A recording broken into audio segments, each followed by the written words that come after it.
Van Jones, the liberal CNN commentator who enjoys interrupting his conservative counterparts during panel segments, got a taste of his own medicine on Monday when he made a desperate and factually inaccurate defense of the Biden administration's claim that its electric vehicle policies will help America's automobile union workers currently on strike.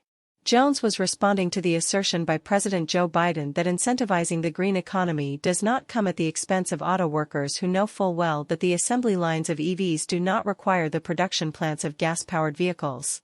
Appeals to the UAW by former President Donald Trump are just a facade for his anti-worker policies, Jones claimed.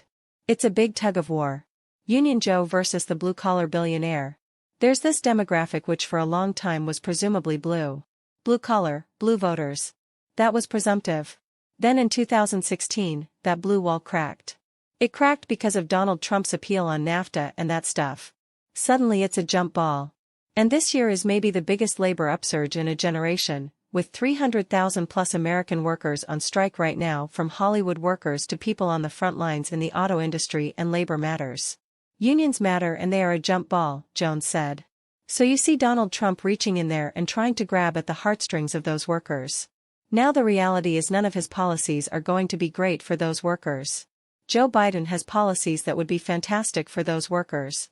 At that point, CNN host Poppy Harlow interjected to tell Jones he was wildly off base. But not all of them. I mean, you brought this up with the acting Labor Secretary Julie Su, that was so interesting, and that is the issue of the Biden push for electric vehicles. This internal memo from May from the UAW reads, the federal government is pouring billions into the electric vehicle transition with no strings attached, no commitment to workers. We want to see national leadership have our back on this before we make any commitments. And that is what Republican politicians are capitalizing on. Saying they're putting the green economy ahead of you.